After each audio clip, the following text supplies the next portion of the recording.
Good evening from Germany, and my humble pranams at the holy feet of revered Lalaji Maharaj, revered Babuji Maharaj, revered Chariji Maharaj, revered Daji Maharaj, and all elders of our mission. Today, as usual, I would like to read one of the messages, inspirational messages from Babuji Maharaj.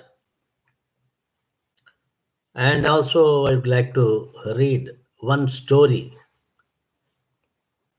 is connected with the message for your kind perusal and inspiration. Now, the headline, the topic of the message is misery, its beginning and end. Okay, about misery, its beginning and end. That is what Babuji Maharaj is telling. Babuji said, one who is born in this world is sure to taste miseries. One cannot escape from it. That is why we try to get rid of these things by going into penance. And rishis have devoted themselves thoroughly towards it. There is no remedy for overcoming these miseries except devoting ourselves towards godly thoughts of pure nature. Our thoughts are scattering the main current, like the canals in the river, making the river weak. The river cannot flow in torrents. If so many canals have been dug out from it, the same thing is the case with us. Our ideas and thoughts always seem to have wings and consolidate them in one flow. The thought seems to have wings, and so they have made the mainstream weaker. During puja, we draw in these things and consolidate them in one flow. The thought will have the same force from which so many canals have been made.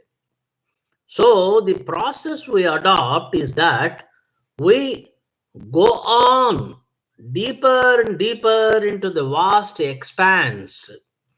The force of going towards it draws in the water, spreading into all corners towards the force of pious thoughts.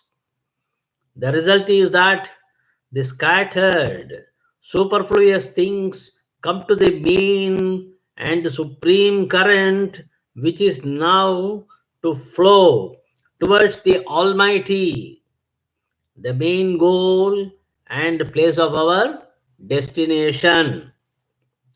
All that is born of attachment is misery. Pain and pleasure both contribute miseries. If a man were not born, he would not have been subject to these miserable states. The condition which causes birth is the force of the will, which turns out into the tendency or predisposition to be born. The cause of this tendency is the mental clinging to or grasping the object of the world, and this clinging is due to our thirst or craving to enjoy objects, sights, and sounds, etc. The cause of our desire is our previous experience tinged with pleasant feelings, but sense experience cannot arise but for contact of sense organs with an object, and this contact again would not arise had there been no organs of cognition, the five senses and manas, means mind. The six organs depend for their existence on body-mind organism, which constitute the persistible being of man. This organ could not develop in the mother's womb if it were dead or devoid of consciousness.